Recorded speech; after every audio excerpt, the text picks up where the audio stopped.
नमस्कार मंडळी, the one with art या माझ्या चॅनलमध्ये पुन्हा एकदा आपलं सर्वांचं हार्दिक हार्दिक स्वागत.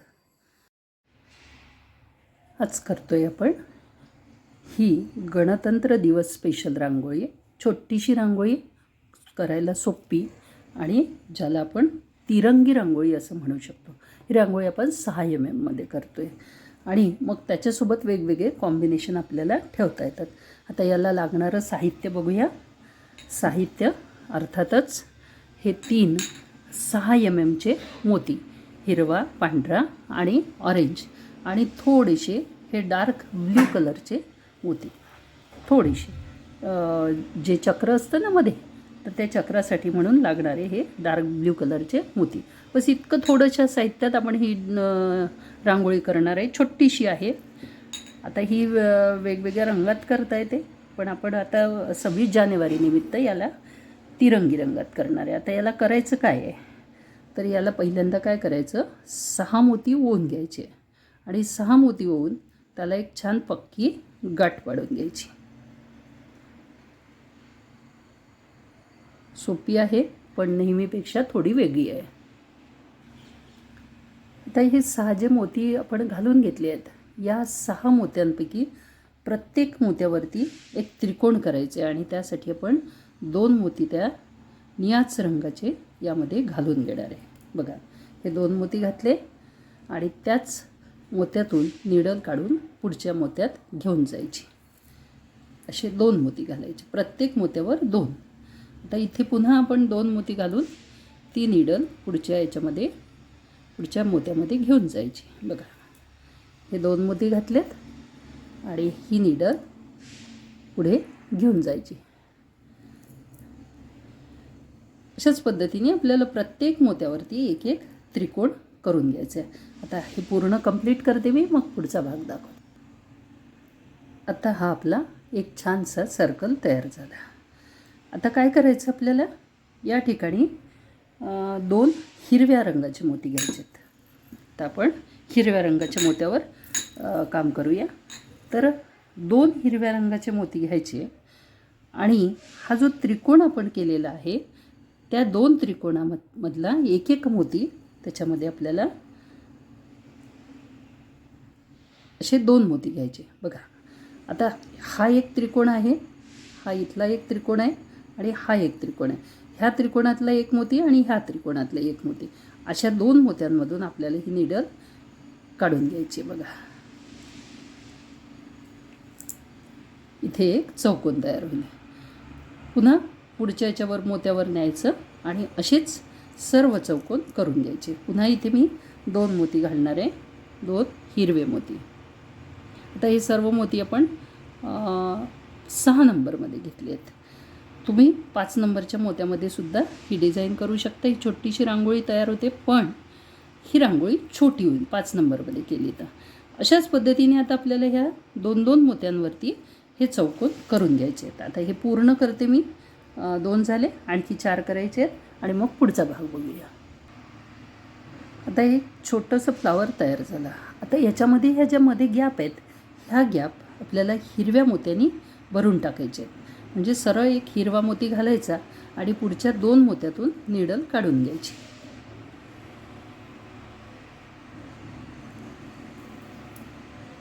अगदी सोपी पद्धत मी सांगते आहे, सगळ्यात सोपी. मी 2-3दा डिझाईन करून बघितली आणि त्याच्यानंतर त्याच्यात जेवढं सोपं सांगता येईल तेवढं सोपं तुम्हाला सांगायचा प्रयत्न करते. मी वेगवेगळे स्टेप्स यूज करत असते आणि जे सोपं वाटलं तेच तुमच्यासोबत फक्त शेअर करते. तर हे मोती आपल्याला या गॅपमध्ये फक्त डायरेक्टली भरून घ्यायचे आहेत. तर ते मी भरून घेते आणि मग पुढचा भाग बघू. आता हे पुन्हा एक छानसं सर्कल आपलं तयार झालं. आता काय करायचं, जे मोती आपण सेंटरला भरलेत ना मध्ये मध्ये, त्यातल्या एका मोत्यावर आपण निडल घेऊन येणार आहे. हे मध्ये भरले त्या मोत्यावर.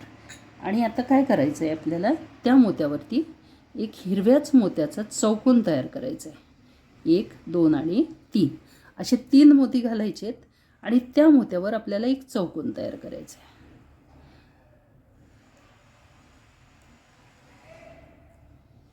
आणि ह्या निडलला आपल्याला पुढे घेऊन जायचं आहे. त्यातल्या प्रत्येक मोत्यावरती हा चौकोन आपण करणार आहे. हा एक झाला आणि असा प्रत्येक मोत्यावरती आपण चौकोन तयार करून घेणार आहे. हिरव्याच मोत्याचं करायचं आहे,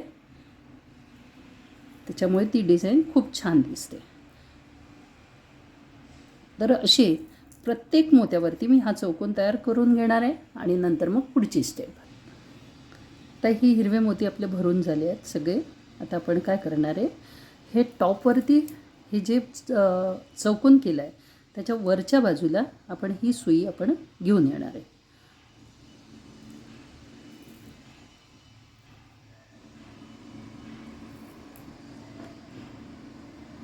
आता आपल्याला पांढऱ्या मोत्याचं काम आहे. आता आपण काय करणार आहे, पांढरे मोती 7 मोती, पूर्ण 7 मोती आपण याच्यामध्ये ओवून घेणार आहे.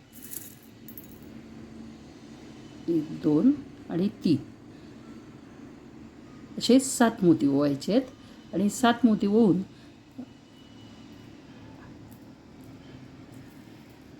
ही नीडल या पुढच्या मोत्यातून काढून घ्यायची आहे. बस नुसते ओवायचे आणि पुढच्या मोत्यातून काढून घ्यायचे. ही पूर्ण राऊंड मी कंप्लीट करते आणि मग पुढचा भाग बोलू. आता हे 7 मोती ओवल्यानंतर आपण काय करणार आहे बघा, या 3 पांढऱ्या मोत्यामधून नीडल काढून घ्यायची. 3च मोत्यांमधून काढायची आणि मधला मोती, चौथा मोती सोडून द्यायचा आणि पुढच्या 3 मोत्यांमधून नीडल फिरवून घ्यायची. म्हणजे असं एक टोक तयार होतं. पुन्हा एकदा सांगते, ह्या 3 मोत्यांमधून नीडल काढायची. अशी 3 मोत्यांमधून नीडल काढली, चौथा मोती सोडून द्यायचा आणि त्याच्या पुढच्या 3 मोत्यांमधून नीडल पुन्हा काढून घ्यायची आणि दोरा खेचून घ्यायचा. ठीक आहे. तर हे मी पूर्ण करते आणि मग पुढचा भाग बघूया. आता ही नीडल आपण ह्या पांढऱ्या मोत्यात, टोकावरच्या पांढऱ्या मोत्यामध्ये घेऊन आलो आहे. आता आपण काय करणार आहे बघा, या ठिकाणी 2 मोती ओवायचे आहेत, फक्त 2 मोती ओवायचे आहेत आणि ज्या मोत्यातून नीडल काढली त्याच मोत्यातून नीडल काढून घ्यायची.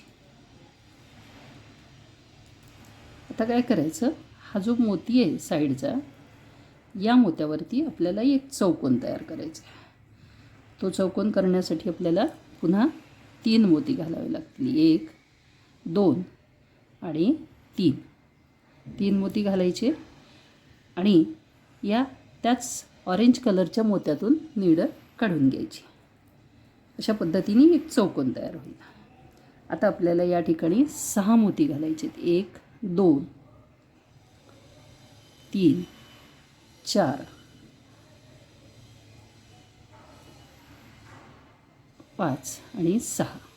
हे 6 मोती घालून काय करायचं, 5 मोती सोडून सगळ्यात खालच्या मोत्यातून नीडल काढून घ्यायची आणि ह्या बाजूच्या मोत्यात घेऊन जायची. आता या ठिकाणी पुन्हा आपल्याला एक चौकोन तयार करायचं आहे. तर त्यासाठी 3 मोती आपल्याला या ठिकाणावरून घालून घ्यायचे आहेत. 3 मोती घातले की त्याच मोत्यातून पुन्हा एकदा नीडल काढून घ्यायची. अशी नीडल काढली की ती नीडल या ज्या टोकावरचा पांढरा मोती आहे त्या पांढऱ्या मोत्यातून टाकून घ्यायची की अशा पद्धतीने एक सुंदरसं फूल तयार होतं. आणि ही नीडल या टोकावरती घेऊन जायची.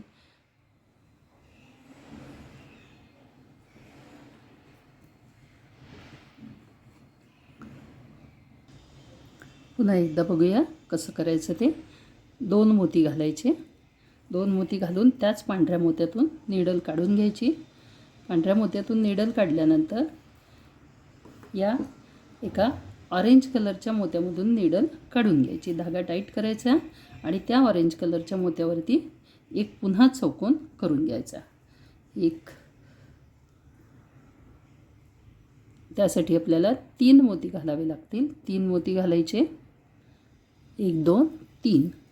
3 मोती घालून त्याच ऑरेंज कलरच्या मोत्यामधून नीडल काढून घ्यायची.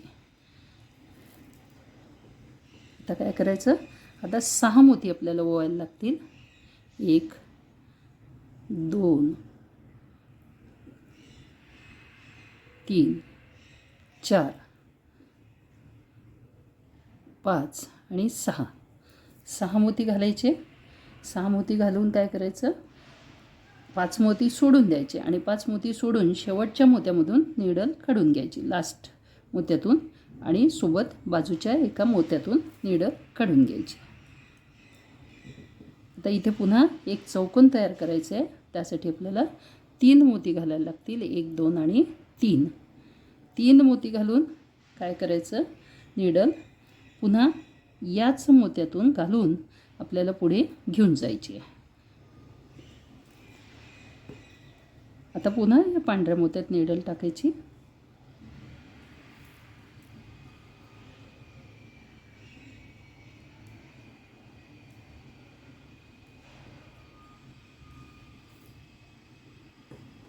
आणि अशाच पद्धतीने प्रत्येक पांढऱ्या मोत्यावरती आपल्याला ही डिझाईन करून घ्यायची. ती पूर्ण करते आणि मग तुम्हाला दाखवते. अशा पद्धतीने ही एक सुंदरशी रांगोळी आपली तयार झाली. छोटीशी रांगोळी आहे, देवाजवळ ठेवता येते. आणि याला जर तुम्ही सजावट केली, आजूबाजूला काही फ्लावर्स जर ठेवले, तर ही रांगोळी अतिशय सुंदर दिसते. याच्या भोवती ठेवण्यासाठी पुन्हा जी फ्लावर्स लागणार आहेत ती फ्लावर्स मी पुढील व्हिडिओमध्ये तुम्हाला दाखवणार आहे. त्याच्यामध्ये आपण या ठिकाणी सजावट करायची असेल तर या ठिकाणी असं एखादं फ्लावर ठेवू शकतो. त्याच्यावरती एखादा मोती ठेवायचा, म्हणजे ते अतिशय सुंदर दिसतं बघा. तर तुम्हाला ही रांगोळी कशी वाटली? सोपी आहे करायला, करून बघा. ही मी पूर्वी केलेली. याच्यामध्ये हे क्रीम कलरचे मोती आहेत आणि याच्यामध्ये मी पांढरे शुभ्र मोती घातले आहेत. आता याच्यामध्ये एक फरक आहे. ही जी पद्धत सांगितली मी की 7 मोती घालायचे आणि मग 3-3 मोत्यांमधून नीडल काढून घ्यायची, याच्यामध्ये मात्र मी तसं केलेलं नाही. याच्यामध्ये मी 6 मोती पहिल्यांदा ओवून घेतले. हे पांढऱ्या रंगाचे जे मोती दिसतात तर याच्यामधले 6 मोती ओवून घेतले आणि त्याच्यानंतर हा एक मोती वरचा जो टोकावरचा मोती आहे हा सेपरेट टाकला. म्हणजे इथून नीडल टाकायची, एक मोती टाकायचा आणि पुन्हा ती करायचं. पण तो पूर्ण राऊंड वाचवण्यासाठी म्हणून मी ह्या पद्धतीने केलं. ह्यानी थोडंसं वाकडं होण्याची शक्यता आहे, जे माझ्या आता लक्षात आलं आहे. आणि ह्या पद्धतीने केलं तर ते अगदी सरळ राहते. म्हणजे अगदीच वाकडं होत नाही, पण तुम्ही रांगोळी ठेवली तर ह्या पद्धतीने ती गोळा होऊ शकते. तसं दाबून टाकलं की मग ती सरळसुद्धा होते. तर तुम्हाला ही छोटीशी रांगोळी कशी वाटली तिरंगी नक्की कळवा. जे चॅनलला नवीन असतील त्यांनी चॅनल सबस्क्राईब करा, बेल आयकॉन नक्की प्रेस करा आणि कॉमेंटमध्ये लिहा तुम्हाला रांगोळी कशी वाटली ते. भेटूया पुढील व्हिडिओमध्ये. ह्या रांगोळीचा उपयोग आपण पुढच्या व्हिडिओमध्ये नक्की करणार आहोत, बघायला विसरू नका. भेटूया नवीन कलाकृतीसोबत. तोपर्यंत धन्यवाद आणि नमस्कार.